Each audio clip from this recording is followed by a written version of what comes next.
numa filosofia cuja suma seria o materialismo dialético. O materialismo dialético seria uma espécie de fundamento filosófico geral para aquela ideologia, para aquela prática política. O materialismo dialético seria uma espécie de ontologia geral. Os princípios do materialismo dialético seriam a chave para a compreensão do ser, não é do ser social, né? Do ser em todos os tempos.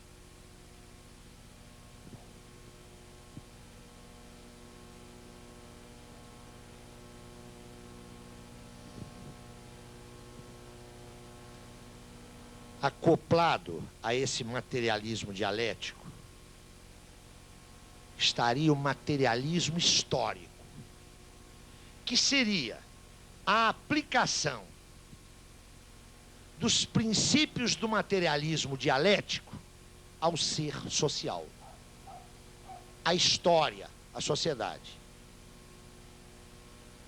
Também como uma chave de explicação de todas as sociedades. Vou entender a Grécia Antiga? Vou recorrer ao arsenal do materialismo histórico. Vou entender a China contemporânea? Eu tenho no materialismo histórico uma grade que orienta a minha análise. Notem, pensa-se aqui o marxismo como um sistema de saber. Então, em Marx haveria uma teoria econômica, haveria uma teoria política, uma teoria sociológica e por aí afora. Essa concepção teórica da Segunda Internacional é, até hoje, a concepção dominante nas áreas onde o marxismo se faz sentir com força. E mais um gancho aí para a tua primeira pergunta. Os marxistas formados no âmbito da Segunda Internacional rompem com ela politicamente.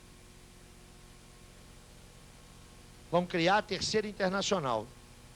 Quem são esses marxistas? Lenin. Lenin é um típico marxista da Segunda Internacional. No âmbito da prática política, Lenin rompe com a Segunda Internacional. Basta pensar na polêmica dele com Kautsky. Mas a Terceira Internacional não rompe com a tradição da Segunda no domínio teórico. Não rompe. Rompe no domínio político. No domínio teórico não rompe. Essa tradição até hoje é uma tradição dominante. Só para vocês terem uma ideia. Eu olho muito a literatura didática dos núcleos que existem aí pelo Brasil inteiro. Aqui em Pernambuco com certeza existe. Eu estou atento sobretudo ao que se passa em São Paulo e no Rio Grande do Sul. Dos núcleos que fazem formação política. Formação política no âmbito sindical, no âmbito rural. Se vocês olharem essa literatura, é rigorosamente isso aqui. Rigorosamente isso aqui, não tem modificação nenhuma. O que está embutido aqui? O que está contido nessa visão? Que a partir da obra de Marx se constituiu um sistema de saber que me permite, a partir dele, a compreensão de todas as formações históricas. Aqui há uma universalidade no seguinte sentido: essa chave heurística, essa concepção de teoria, que por sua vez implica uma concepção de sociedade, de cultura, de história, essa concepção é válida atemporalmente. Pessoalmente, e aqui não há espaço para a gente debater isso, mas eu estou convencido que isso é um gravíssimo equívoco. Eu estou convencido que isso é um grave equívoco.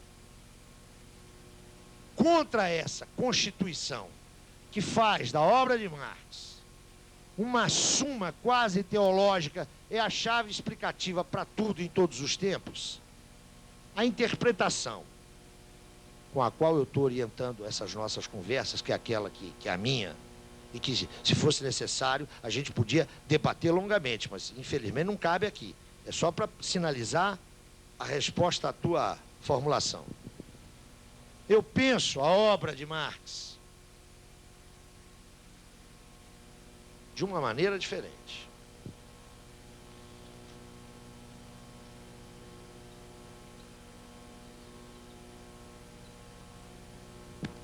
Penso que Marx constrói uma teoria social.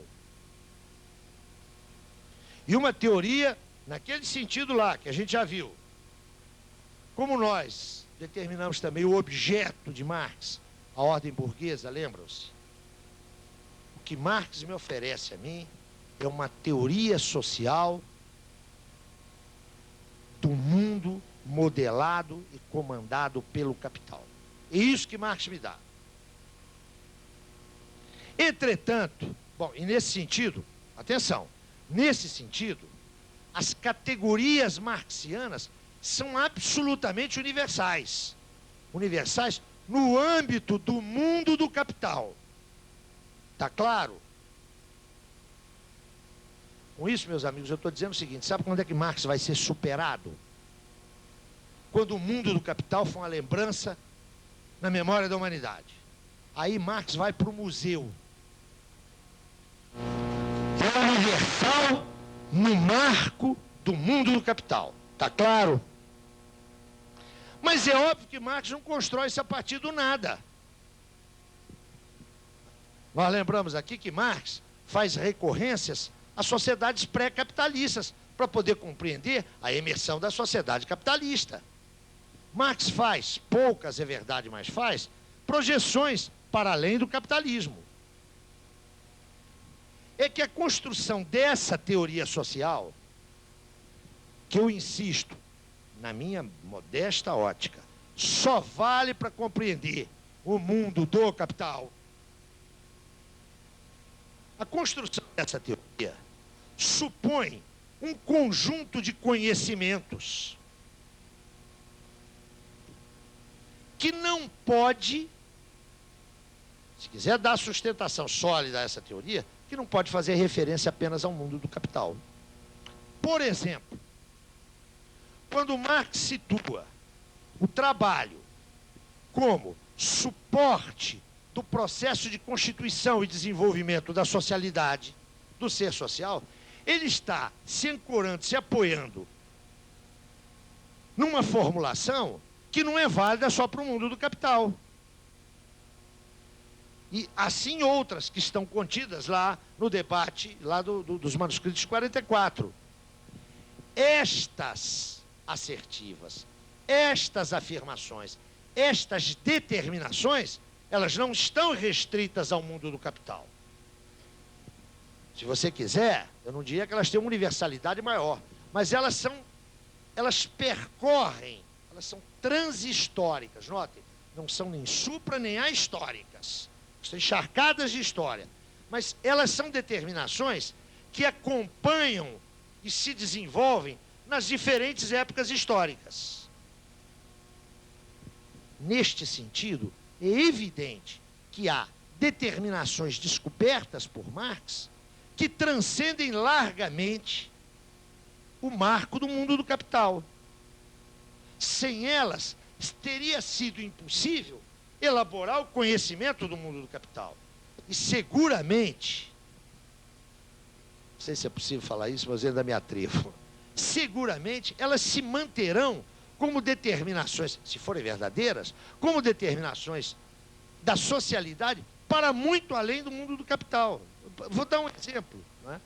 A noção do homem como ser objetivo. diz respeito ao mundo do capital. Isso diz respeito à estrutura antropológica humana. Em qualquer sociedade, qualquer que seja ela, haverá o trabalho. Qualquer sociedade. Note, essa determinação é uma determinação, eu diria, transhistórica. Né? Ela percorre a história, porque ela é fundamento da história. Né? Nela assenta a própria possibilidade da história se constituir, se desenvolver, se realizar.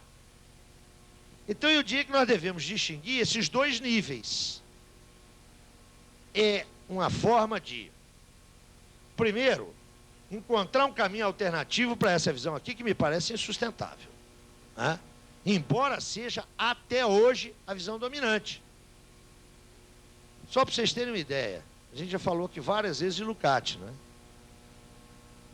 Numa das suas obras mais importantes, que é a Estética, no prefácio que ele faz em 62 ou 63, Lukács continua trabalhando com essa noção aqui, ó, de materialismo dialético e de materialismo histórico. Está lá.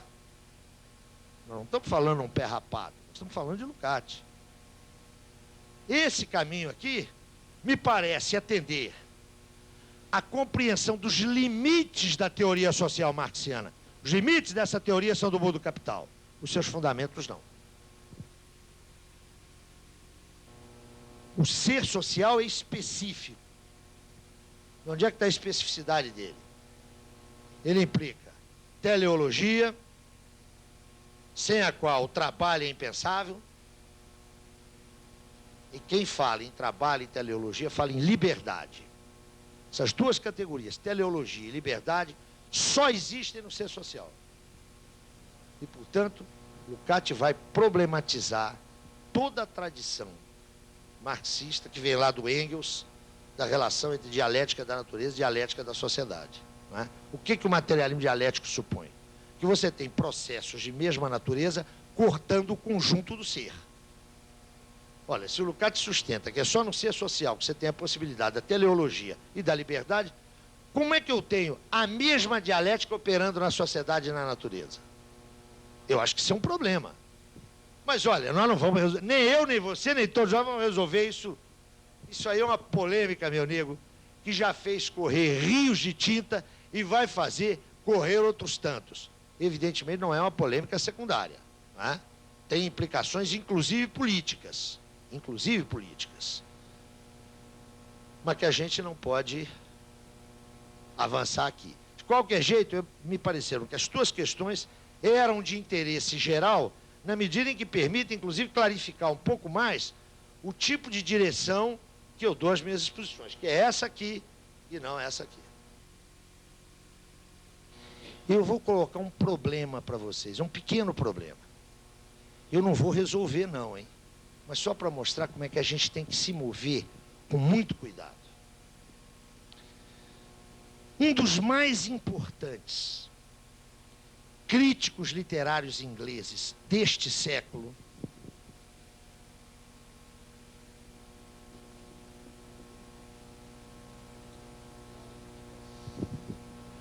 George Thompson, não é parente do E.P. Thompson, né? George Thompson, um dos maiores críticos literários deste século na Inglaterra, já falecido.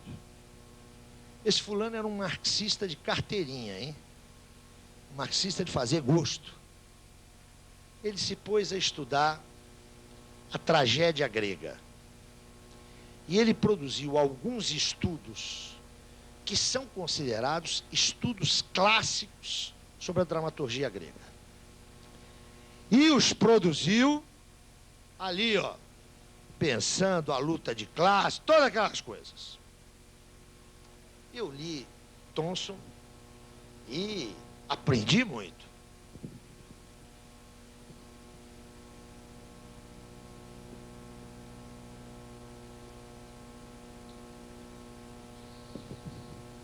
Depois me bateu nas mãos um livro que eu recomendo a todos vocês, tem uma boa tradução aqui no Brasil. Um livro chamado Paideia, alguém já conhece, falou aí atrás. Paideia, os ideais da cultura grega. De um alemão que se exilou nos Estados Unidos no período do fascismo, Ferner Jaeger. Esse cara era um acadêmico. Marx, para ele, era uma remotíssima referência. E ele fez o seu estudo lázinho, minucioso, sem considerar a luta de classe, sem considerar todo o elenco dessas categorias que abrem o conhecimento da história lá da Grécia. Eu quero dizer para vocês o seguinte: quem quiser conhecer a Grécia e a tragédia grega, deve ler o Ferner e a Heger. Thomson é um crítico fino, sensível, qualificado, mas eu pessoalmente estou convencido que ele transferiu para uma forma societal que não tem nada que ver com a elaboração dessas categorias que a gente mencionou aqui, e ele teve um resultado de pesquisa muito pobre. Não é porque ele era menos inteligente ou menos preparado, não é uma questão de talento de um ou de outro. É só para chamar a atenção que a gente tem que tomar muito cuidado para trabalhar com elementos analíticos, grades conceituais, sem levar em conta as especificidades históricas. Entenderam o que eu quero dizer aqui? Nem sempre aquele cara que detém um conhecimento teórico-metodológico, que em princípio é mais abrangente, vai nos dar conta da riqueza de um objeto. Isso sempre me impressionou muito. E por que um cara que não tem nenhuma relação com o marxismo consegue apreender a riqueza, o movimento da cultura grega melhor que o marxista? Não pode ser uma questão de inteligência, mais qualificado ou menos. Até porque Thomson era um grande crítico. Me parece que se a gente não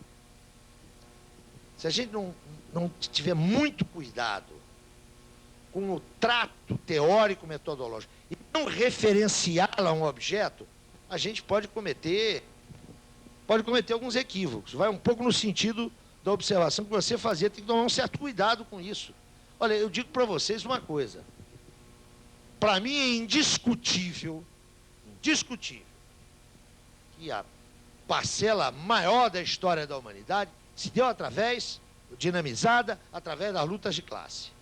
Mas até aí é muito pouco, é preciso saber como é que isso se dá. Esses mecanismos não podem ser os mesmos em sociedades de estruturas tão diferentes. Se a gente começa a fazer disso a norma para explicar a aorta, calos e calosidades, o câncer no esôfago, a gente acaba por pasteurizar a história e perder aquilo que é o essencial, que não é a sua continuidade, é a sua diferencialidade.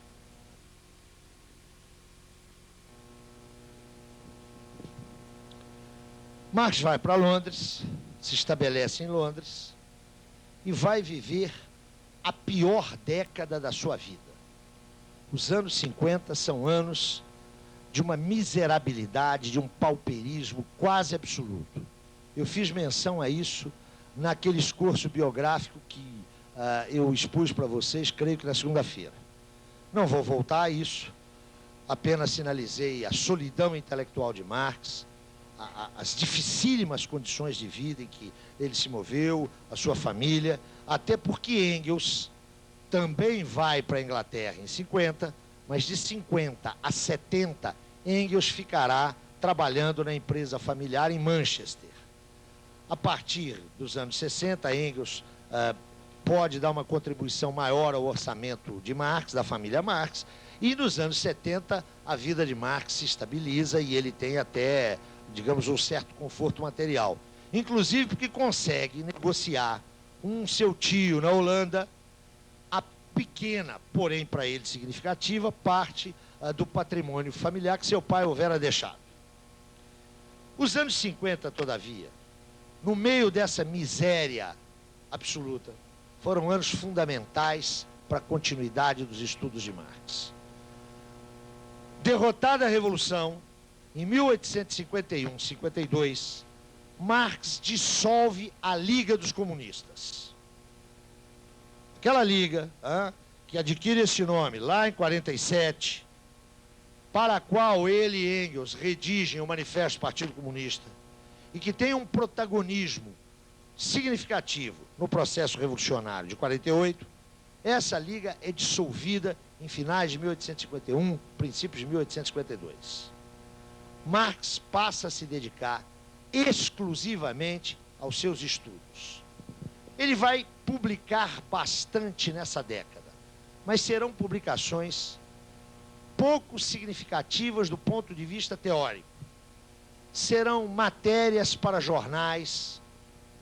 É preciso que vocês situem os jornais dessa época, né? Não tinha o caráter dos jornais de hoje, até pela lentidão das comunicações comparativamente a hoje.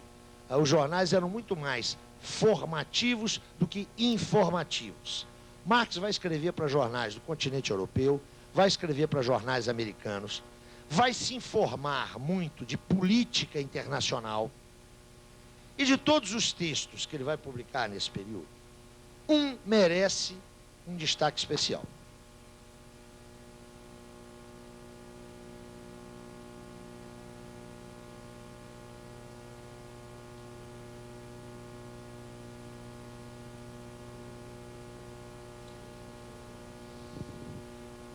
É um texto bastante conhecido, intitulado O 18 Brumário de Luiz Bonaparte. Eu vou fazer referência a esse texto em função do arcabouço analítico que ele traz. Vamos aos fatos. Com a Revolução de 48, cai a monarquia francesa. Em seguida, o governo provisório organiza um processo político-eleitoral. Elege-se um presidente da República. O presidente da República eleito é um descendente direto de Napoleão Bonaparte. É Luiz Napoleão. Figura extremamente, como é que eu vou dizer? Configuração de Luiz Bonaparte seria aquilo que hoje, modernamente, nós chamaríamos de um escroque. Vocês conhecem a palavra? Escroque usa, não, né? Um vigarista, um mistificador, um quadrilheiro. É isso que esse fulano era.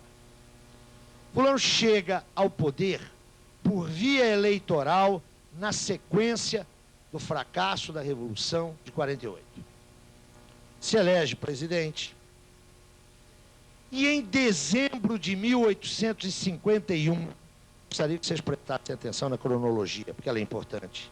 Em dezembro de 51, salvo erro, a 2 de dezembro, ele, invocando um preceito constitucional, decreta o estado de sítio, suspende as garantias individuais e inicia um processo, inclusive com a utilização de corpos francos, ou seja, de aparatos paramilitares, um processo de intimidação, de terrorismo sobre lideranças populares.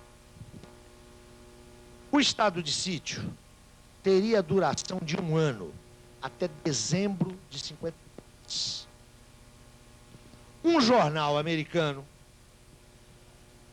pede a Marx uma análise do evento de dezembro de 51. Ou seja, os olhos do mundo estavam postos na França, que fora cenário da irrupção revolucionária, da queda do Império, da constituição de uma república, e pedem a Marx que faça uma matéria, uma reportagem para jornal, acerca da decretação do estado de sítio. Marx escreve entre dezembro de 51 e janeiro de 52. É muito importante situar essa cronologia.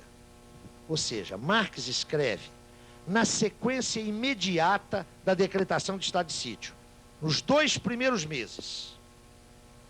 Prepara o seu texto e envia com o título de O 18 Brumário de Luiz Bonaparte. Daqui a pouco eu volto ao texto. Ao longo do ano de 52, quando o texto de Marx já estava escrito, prossegue o processo de quase que de terrorismo estatal comandado por Luiz Bonaparte. E quando, em dezembro de 52, cessaria o estado de sítio, Bonaparte restaura a monarquia, se põe como imperador da França, num ciclo que durará cerca de 20 anos. É com Luiz Napoleão que a França vai atravessar a década de 50 e a década de 60. Ele só vai cair quando da derrota frente à agressão prussiana em 1869.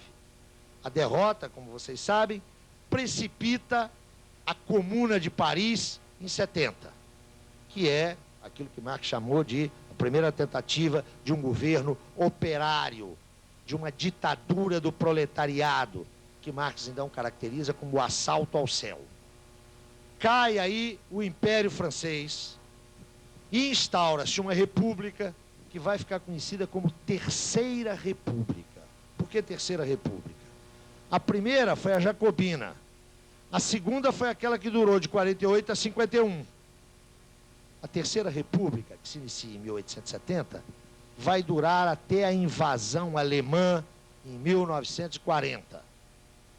A República, que advém da libertação em 44, 45, é a Quarta República, que, como vocês sabem, vai desaparecer sob um golpe de Estado em 58, em maio de 58, do general de Gaulle, que cria a Quinta República. Quem acha que golpe de Estado só acontece nas repúblicas bananeiras está enganado. Na França, em 58, houve um, né? Quem acha que eleição fraudada é só na Bolívia, dá uma olhadinha ali para o nosso irmão do Norte, o grande irmão do Norte, há menos de 2 anos atrás. Bom, Marx está lá em Paris, está lá em Londres, e está com os olhos postos em Paris. E ele escreve o que é uma reportagem para jornal, hein? O 18 Brumário de Luiz Bonaparte, estudado hoje nas universidades, especialmente nos cursos de Sociologia e de Teoria Política, é um texto que Marx escreveu para jornal. Por que ele pôs esse título, o 18 Brumário de Luiz Bonaparte? Vocês sabem que a Revolução Francesa, no seu período de auge, do seu período jacobino, trocou inclusive os nomes dos meses. Marx vai fazer um paralelo entre a restauração imperial de Bonaparte, desse Bonaparte anão, desse Bonaparte o pequeno, com a restauração imperial lá de 1804, do grande Napoleão. Mas notem que coisa curiosa. O 18 Brumário começa com uma paráfrase de Hegel. É ali que Marx retoma aquela paráfrase, faz a paráfrase